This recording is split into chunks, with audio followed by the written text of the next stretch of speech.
የተወደዳችሁ የፈታ ዴይሊ ቤተሰቦች ከልብ የመነጨ ሰላምታችን በያላችሁበት ይድረሳችሁ። ለተቅዳሜ ሰዓቱን መረጃ ይዘን ተገኝተናል። ለእናንተ ይመጥናሉ ብለን ከመራረጥናቸው መካከል በቅድሚያ እናስተዋውቅ። ከቀድሞቹ የህወሓት ተዋጊ ኃይሎች አፈንግጠው በመውጣት በአፋር ራሳቸውን እያደራጁ ናቸው የተባሉት ታጣቂዎች ጉዳይ ማነጋገሩን እንደቀጠለ ነው። ከዚሁ ጋር በተያያዘም ይህ እንደሚሆን አስቀድመን ተናግረን ነበር፣ የችግሩ ምንጭ ህወሓትና ወታደራዊ አመራሮቹ ናቸው የሚል ወቀሳ ተሰምቷል። ጥንቅራችን ይዞታል። ኮሎኔል መንግስቱ ኃይለማርያም እና ባለቤታቸው ባንቺ ቢሻው ኢሳያስ አፈወርቂ አቀነባብረውት ስለነበረው የግድያ ሙከራ ተናገሩ። ኦፕሬሽኑ በምን መልኩ እንደከሸፈም ማብራሪያቸውን ሰጥተውበታል። ጥንቅራችን ከያዛቸው መረጃዎች መካከል ነው። በርካቶች በተገደሉበት የመተከሉ ጥቃት ዝርዝር መረጃዎች ይፋ በመደረግ ላይ ይገኛሉ። የሟቾች ቁጥር ማሻቀቡ በተገለጸበት አዲስ መረጃ የባንክ ዘረፋ መፈጸሙ ተሰምቷል። መንግስትም ስለ ጥቃቱ ያለው ነገር አለ። ይህንኑ አነጋጋሪ ክስተት በተመለከተ የምናደርሳችሁ ዕለታዊ መረጃ ይኖራል።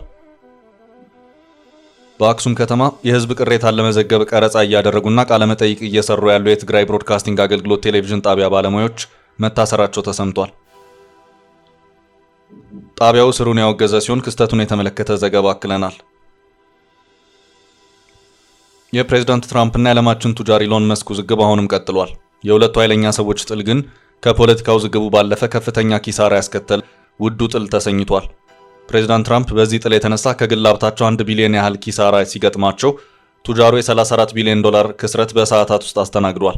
የሁለቱ ሰዎች ግፊያ የግል ድርጅቶቻቸውንና የፋይናንስ አቅማቸውን እስከ መንካት ደርሷል። በጉዳዩ የምንለው አለ።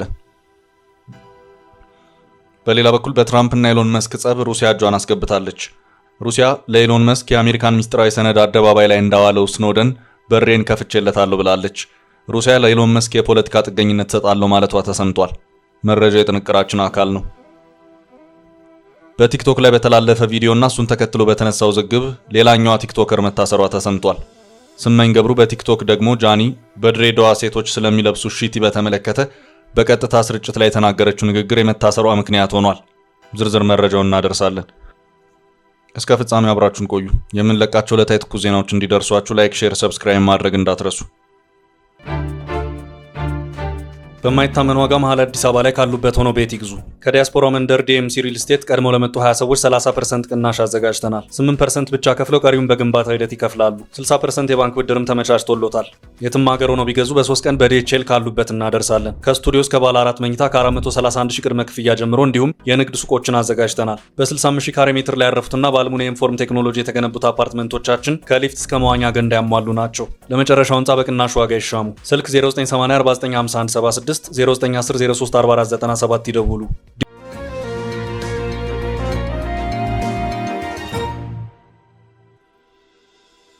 ሰራዊቱ ችግር ውስጥ እንደሚገባ ተናግረን ነበር። አመራሩ ከቀድሞቹ የህወሓት ተዋጊ ኃይሎች አፈንግጠው በመውጣት በአፋር ራሳቸውን እያደራጁ ናቸው የተባሉት ታጣቂዎች ጉዳይ ማነጋገሩን እንደቀጠለ ነው።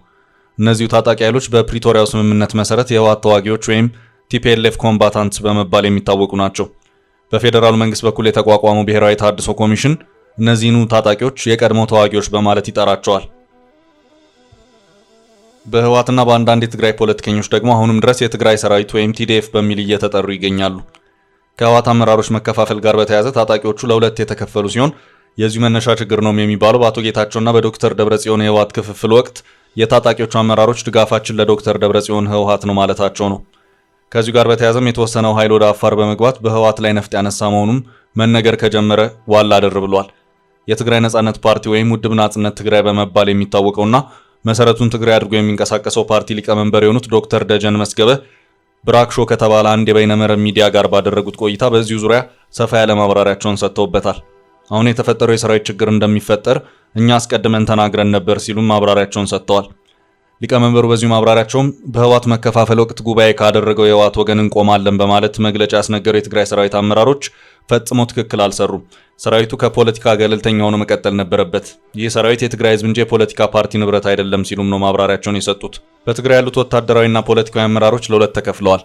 አሁን ትግራይን ተቆጣጥሮ ያለው የህወሓት ኃይል በየጊዜው ሲከፋፈል ከርሞ በመጨረሻም የደብረጽዮንና የጌታቸው ቡድን በሚል ለሁለት የተከፈለበት ሁኔታ ተፈጥሯል። ይሄ በትግራይ አዲስ ፖለቲካዊ ምዕራፍን ያስከተለ ነው። ይህ ሁኔታ የትግራይ ሰራዊትን በተለያየ አቅጣጫ እንዲከፋፈል አድርጓል ሲሉም ያከሉት።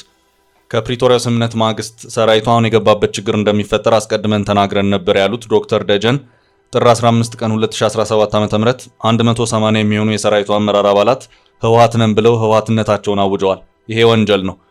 አንድ ህወሓት የተባለ ቡድንን እደግፋለሁ ብሎ የአንድ ሰራዊት አመራር አዋጅ ሲያውጅ ያን ጊዜ ነገሩ ያበቃል ሲሉም የተናገሩት። ህወሓት በፈረመው የፕሪቶሪያው ስምምነት በአንድ ሀገር ሊኖር የሚገባው አንድ ሰራዊት ብቻ ነው ቢልም አሁንም ድረስ ከታጣቂዎቹ ስም አጠራር ጀምሮ ያሉት ሁኔታዎች ግን ስምምነቱን የተከተሉ ሆነው አይታዩም።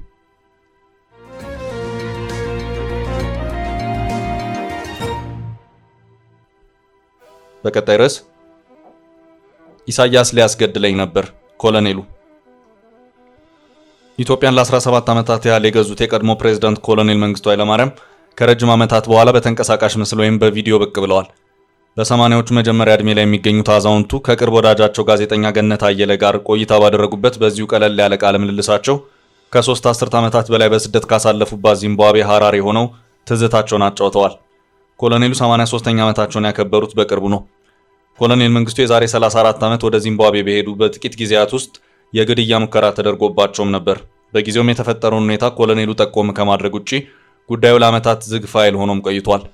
በቅርቡ ስለ ህይወታቸው ከባለቤታቸው ባንቺ ቢሻው ጋር ሆነው በግቢያቸው ማብራሪያ የሰጡት ኮሎኔል መንግስቱ ግድያ በትግራይ ተወላጆችና በኤርትራውያን ተቀነባብሮ የነበረ መሆኑን አመልክተዋል። ወሩ ጥቅምት ወር ነበር። መንግስቱ ከኢትዮጵያ ከወጡና ኑሯቸውንም በሐራሬ ካደረጉ ብዙም አልቆዩም። ኮሎኔል መንግስቱ ኃይለማርያምና ባለቤታቸው ከአጃቢዎቻቸው ጋር በመሆን ከቤታቸው ወጥተው የእግር ጉዞ የማድረግ ልምድ ነበራቸው። ከዕለታት አንድ ቀን የነበረው የእግር ጉዞ ወይም ወክ ግን ጥሩ አጋጣሚ አልነበረም። በዚያው በሐራሬ እግር ጉዞ አድርገው ሲመለሱ ግን ሁለት ሰዎች ይከታተሏቸው ነበር። አንደኛው ከኋላ፣ ሌላኛው ከፊት ለፊት። ከኋላ የሚከተላቸው የትግራይ ተወላጅ ሲሆን ከፊት የቀደማቸው ሰው ደግሞ ኤርትራዊ ነው። ኮሎኔሉና ባለቤታቸውም እንደተናገሩት ሁለቱም ሰዎች ፊታቸውን ጭምር የሚሸፍን ባለ ቆብ ጃኬት ለብሰው ነበር። መሳሪያም በቦርሳ ይዘዋል። በዚህ ወቅት ጥርጣሬ የገባቸው ኮሎኔል መንግስቱ የሁለቱን ሰዎች ሁኔታ በተመለከተ አጃቢዎቻቸው እንዲከታተሏቸው ባስተላለፉት መልእክት መሰረት አጃቢዎቹ ላይ ያናግሯቸው ሙከራዎችን ያደርጋሉ። በዚህ ወቅት ሁለቱም ሰዎች ፈቃደኛ መሆን አልቻሉም። በመሃል በነበረው ሂደት ኤርትራዊው ተኩሱ ሲከፍት የትግራይ ተወላጁ ደግሞ ለማምለጥ ሙከራ ያደረገ መሆኑን አመልክተዋል። ሁለቱም በቁጥጥር ስር ከዋሉ በኋላ በዚያው በዚምባብዌ ታስሮ የነበረ መሆኑን ያመለከቱት የኮሎኔል መንግስቱ ባለቤት ውባንቺ ቢሻው የግድያ ሙከራውን አድርጎ በቁጥጥር ስር ከዋለ በኋላ በእስር የቆየው ኤርትራዊው ወደ ኤርትራ ከተመለሰ በኋላ ኢሳያስ ጀነራል አድርጎታል ሲሉም ተናግረዋል። በጊዜው የግድያ ሙከራው ከተደረገም በኋላ ኮሎኔል መንግስቱና ባለቤታቸው መኖሪያ ቤታቸውን የተሻለ ደህንነት አለበት ወደ ተባለው ቦታ የቀየሩ መሆኑንም አስታውቀዋል። ኮሎኔል መንግስቱ የኃይለ ሥላሴን የቤተ መንግስት ተሽከርካሪዎች ወደ ዚምባብዌ ወስደዋል። በዚያው በዚምባብዌ የሚያሳርሱ ሰፊ የእርሻ መሬት አላቸው እየተባለ የሚነገር መሆኑን ገልጸው መረጃዎቹ ትክክል እንዳልሆኑና ከግቢያቸው ያለፈ ቦታም የሌላቸው መሆኑን አክለው አስታውቀዋል። የ83 ዓመቱ ኮሎኔል መንግስቱ በሰጡት በዚሁ ማብራሪያቸውም በአሁኑ ጊዜ እኔ ላይ የሚያተኩር ጠላትም የለም ሲሉም ተናግረዋል።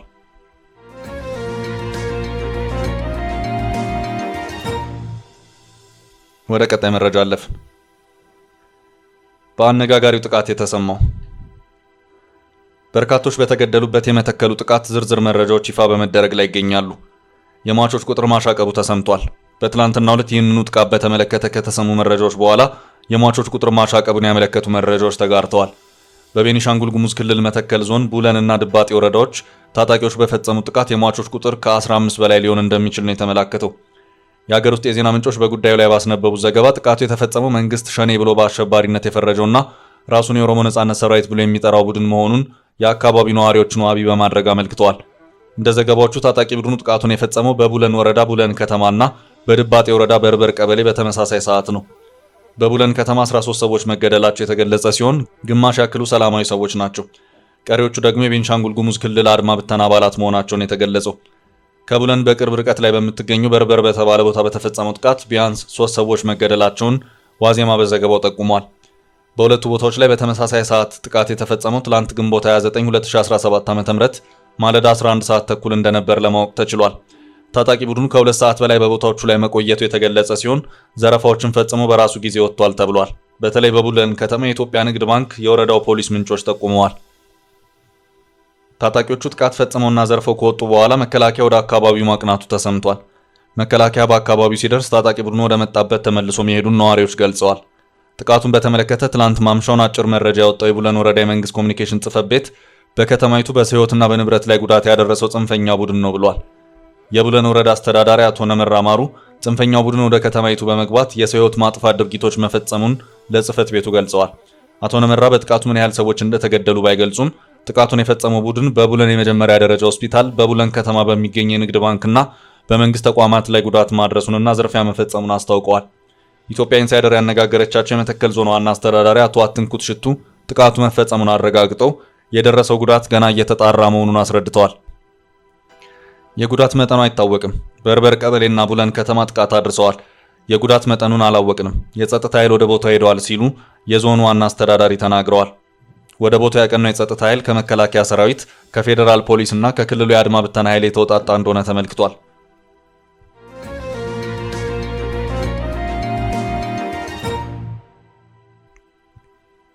በቀጣይ ርዕስ በትግራይ የሚዲያ ሰራተኞች ታሰሩ። የትግራይ ብሮድካስቲንግ አገልግሎት ባለሙያዎች መታሰራቸው ተነገረ። በትግራይ ውስጥ የመጀመሪያው የግል ያደረገው ተቋም የካሜራ ባለሙያዎች ከህዝብ በቀረበ ቅሬታ ዙሪያ ዘገባ ለመስራት ቀረጻ እያደረጉ ባሉበት መታሰራቸውን ወጋሃታ ፋክት ከተሰኘ የዜና ምንጭ ለማወቅ ተችሏል። ባለሙያዎቹ የታሰሩት በአክሱም ከተማ ዘገባ በመስራት ላይ እንዳሉ ነው ተብሏል። የአካባቢው ማህበረሰብ የአካባቢውን አስተዳደር በተመለከተ ቅሬታ ለመቀበልና ዘገባ ለመስራት በስራ ላይ የነበሩ ሁለት ሰዎች መታሰራቸውን ነው ዘገባ ያመለከተው። እስሩ የተፈጸመው በትላንትናው ዕለት መሆኑን የዜና ምንጩ ገልጿል። የአካባቢው ነጋዴዎችና የቢዝነስ ማህበረሰቡ በአካባቢው አስተዳደር ላይ ያቀረበውን ቅሬታ በመቀበል ላይ እያሉ እስሩ ተፈጽሟል። ጋዜጠኞቹ ቃለ መጠይቅ እያደረጉ ባሉበት ፖሊስ መጥቶ ወደ ጣቢያ ወስዶ እንዳሰራቸው የዓይን እማኞች ለዜና ምንጩ ተናግረዋል። የትግራይ ብሮድካስቲንግ አገልግሎት የባለሙያዎቹን እስር አስመልክቶ ማረጋገጫ ሰጥቷል። የአክሱም ከተማ ባለስልጣናት የትግራይ ብሮድካስቲንግ አገልግሎት ባለሙያዎች ዘገባ የመስራት ፍቃድ አልወሰዱም ሲሉ የእስሩን ምክንያት መግለጻቸውም ተዘግቧል። የትግራይ ብሮድካስቲንግ አገልግሎት እስሩን ያወገዘ ሲሆን በትግራይ እየተፈጠረ ያለ ጸረ ዴሞክራሲ ባህልና አፈና ማሳያ ነው ብሎታል። የቴሌቪዥን ጣቢያው ባለሙያዎቹ በአስቸኳይ እንዲለቀቁም ጠይቋል። የዜና ምንጩ የአክሱም ከተማ ፖሊስን ለማግኘት ያደረገው ጥረት አለመሳካቱን ገልጿል።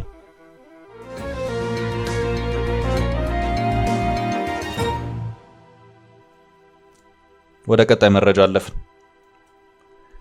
የትራምፕና ኤሎን መስክ ጥል እጅግ ውዱ ጥል ተባለ። የፕሬዝዳንት ትራምፕና የዓለማችን ቱጃር ኤሎን መስክ ውዝግብ አሁንም ቀጥሏል።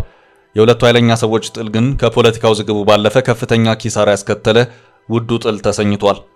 ፕሬዝዳንት ትራምፕ በዚህ ጥል የተነሳ ከግል ሀብታቸው 1 ቢሊዮን ያህል ኪሳራ ሲገጥማቸው ቱጃሩ የ34 ቢሊዮን ዶላር ክስረት በሰዓታት ውስጥ አስተናግዷል። የሁለቱ ሰዎች ግፊያ የግል ድርጅቶቻቸውንና የፋይናንስ አቅማቸውን እስከ መንካት ደርሷል። ቢሊዮነሩ ብልጫ ያለው ኪሳራ ቢደርስበትም አሁንም የዓለማችን ቁጥር 1 ቱጃር ሆኖ ቀጥሏል። የፕሬዝዳንቱ የፋይናንስ ጉዳት ግን በቀላሉ የሚታለፍ አለመሆኑን የአሜሪካ ሚዲያዎች በመዘገብ ላይ ናቸው። የትራምፕና መስክ ውዝግብና ጥል የገንዘብ ኪሳራው እየተተነተነ ይገኛል። ፕሬዝዳንት ትራምፕ 1 ቢሊዮን ዶላር የሚጠጋ ገንዘብ ከስረዋል ሲል አክሲዮስ የተሰኘ የፋይናንስ ጋዜጣ ዘግቧል። የትራምፕ ይህን ኪሳራ ያስተናገዱት በሚዲያና ቴክኖሎጂ ግሩፕ በኩል ሲሆን ፕሬዝዳንቱ ትሩዝ ሶሻል ብለው የሰየሙት ማህበራዊ ሚዲያ እናት ድርጅት የ8 በመቶ የአክሲዮን ዋጋ ማሽቆልቆል ደርሶበታል። ይህ ከፕሬዝዳንቱ ሀብት 202 ሚሊዮን ዶላር አክስሯቸዋል ተብሏል። ፕሬዝዳንት ትራምፕ ከተመረጡ በኋላ ይፋ ያደረጉት ይፋው የትራምፕ ሚም ኮይን የዲጂታል መገበያ ገንዘብ ከኤሎን ጋር ያላቸውን ጥል ተከትሎ ዋጋው ወርዷል። የትራምፕ ዲጂታል ገንዘብ 10% ቅናሽ በማሳየቱ ፕሬዝዳንቱ ወደ 900 ሚሊዮን ዶላር እንዳሳጣቸው ነው የተዘገበው። የፕሬዝዳንቱ ሀብት በአብዛኛው በሚዲያ ዘርፍ በግል የትራምፕ ብራንድ ላይ ተመሰረተ ሲሆን የሚዲያ ካምፓኒውና በስማቸው የወጣው የዲጂታል ገንዘብ መክሰር ፕሬዝዳንቱን በሀብት የሚጎዳ ይሆናል። ያልተረጋጋው ገበያ እንዲሁም መናጡ ትራምፕን ይጎዳል ነው የተባለው። የትራምፕ አጠቃላይ ሀብት በየጊዜው የሚቀያየርና የሚዋዥቅ ሲሆን የቅርብ ግምት ግን ፕሬዝዳንቱ የቢሊዮኖች ባለቤት እንደሆኑ ነው የሚያመለክተው። በሰሞኑ ውዝግብ ቱጃሩ ኢሎን መስክ 34 ቢሊዮን ዶላር የሚጠጋ ገንዘብ ከስሯል ሲል የብሉምበርግ ቢሊዮነሮች ኢንዴክስ ዘገባ አውጥቷል። የቱጃሩ ካምፓኒዎች ውዝግቡን ተከትሎ የድርሻ ገበያ መጎዳት ኪሳራውን የፈጠረ ሆኗል። የቴስላ አክሲዮኖች ከ14 በመቶ በላይ ቅናሽ በማሳየታቸው 150 ቢሊዮን ዶላር ያህል የገበያ ዋጋ አጥተዋል። ይህም ቴስላ በታሪኩ ለመጀመሪያ ጊዜ ያጋጠመው የአንድ ቀን የዋጋ ማሽቆልቆል ሆኗል። ከትራምፕ አንጻር መስክ ሰፋ ያለ ሀብት ምንጭ ሲኖረው ይሄ ኪሳራ ብዙ ቢመስልም ለዓለማችን ቱጃር ግን እምብዛም አስጨናቂ ወይም አሳሳቢ አይደለም። በቀጣይ ጥሉ ካልበረደ ትራምፕ የቱጃሩን ካምፓኒዎች የአሜሪካ መንግስት ኮንትራቶች የሚሰርዙ ከሆነ ግን ኢሎን በእጅጉ ተጎጂ ይሆናል። ኢሎን መስክ የጠፈር ቴክኖሎጂ ስፔስኤክስ እንዲሁም የጠፈር ኢንተርኔት ስታርሊንክ ዋነኛ ገቢ የአሜሪካ መንግስት ኮንትራት ነው። የቴስላ የመኪና ማምረቻውን ቢሆን በዓለም ገበያ በተመጣጠነ ዋጋ ሊሸጥ የቻለው የአሜሪካ መንግስት የታክስ ማበረታቻና ተጨማሪ ድጋፎች ስለታከሉበት ነው። የመስክ የ34 ቢሊዮን ኪሳራ ከትራምፕ የ1 ቢሊዮን ጋር ሲነጻጸር ግን ለቱጃሩ እዚህ ግባ የሚባል አይደለም። መስክ በዓለም ደረጃ እያደጉ ያሉ ግዙፍ ገበያ ያላቸው ካምፓኒዎች ከአሜሪካ ቢነጠሉም ቱጃሩ ህልውናውን አስጠብቆ መቀጠሉ ሙን ነው ተብሏል።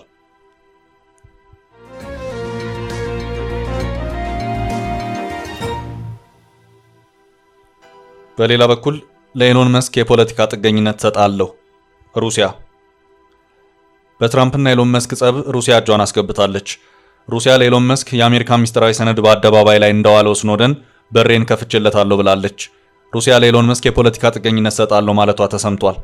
በርካታ የአሜሪካ ሚስጥራዊ ሰነዶችን ይፋ ያደረገው የቀድሞ የአሜሪካ የደህንነት ሰራተኛ ኤድዋርድ ስኖደን ወደ ሩሲያ ከኮበለለ በኋላ የፖለቲካ ጥገኝነት ኋላም ዜግነት እንደተሰጠ ይታወቃል። ይህ የደህንነት ቁልፍ ሰው ከአሜሪካ መንግስት ጋር በገባው ቅራኔ ሩሲያ ወዲያው የደህንነት ከለላ መስጠቷ አይዘነጋም። አሁን ላይ በትራምፕና ኤሎን መስክ መካከል የተካረረውን ጸብ ተከትሎ ሩሲያ ድምጿን ያሰማች ሲሆን ለባለጸጋው በሯን መክፈቷን በአምባሳደሯ በኩል ገልጻለች። ሩሲያ ለኤሎን መስክ የፖለቲካ ጥገኝነት ልታቀርብ እንደምትችል የተነገረው በአሁኑ ሰዓት በኤሎን መስክና በአሜሪካው ፕሬዝዳንት ዶናልድ ትራምፕ መካከል በተፈጠረ የፖለቲካ መካረር በኋላ ነው። በትራምፕ የቀረበው የታክስና የመንግስት ወጪ ረቂቅ ሕግ ላይ በተነሳው ውዝግብ የቀድሞ ወዳጆች በባላንጣነት ተፋጠዋል። እንደ ዋሽንግተን ፖስት ዘገባ የሩሲያ ፓርላማ አባል ዲሚትሪ ኖቪኮቭ ለሩሲያ መንግስታዊ የዜና ኤጀንሲ ታስ በሰጡት ቃል መስክ በአሁኑ ጊዜ የፖለቲካ ጥገኝነት እንደሚያስፈልገው ገልጸው ካስፈለገ ሩሲያ ይህን መስጠት ትችላለች ብለዋል። በሌላ በኩል የሩሲያ መንግስት ቃል አቀባይ ዲሚትሪ ፔስኮቭ ይህ ጉዳይ የአሜሪካ ውስጣዊ ጉዳይ መሆኑን በመግለጽ ሩሲያ ጣልቃ እንደማትገባ አመልክተዋል።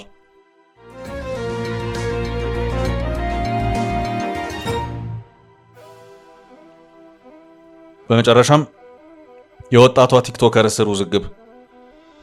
በቲክቶክ ላይ በተላለፈ ቪዲዮና እሱን ተከትሎ በተነሳው ውዝግብ ሌላኛዋ ቲክቶከር መታሰሯ ተሰምቷል።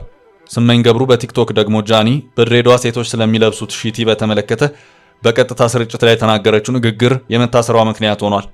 ከ6 ወራት በፊት በቲክቶክ ከ2 ሚሊዮን በላይ ተከታዮች ያሉትና ጆን ዳንኤል በሚል መጠሪያ የሚታወቀው ወጣት በወቅቱ ከባለሙያዎቹ ጋር የተፈጠረውን አለመግባባት በቀጥታ በቲክቶክ በማሰራጨት ኃይለ ቃል የተቀላቀለበት ሰጣ ገባ ውስጥ መግባቱ ለእስር መዳረጉ አይዘነጋም።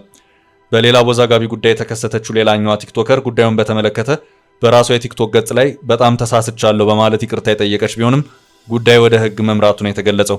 በድሬዳዋ ከተማ አስተዳደር ፖሊስ ከሳሽነት በትላንትናው ዕለት ሐሙስ ግንቦት 29 2017 በአዲስ አበባ በቁጥጥር ስር መዋሏን የተገለጸው።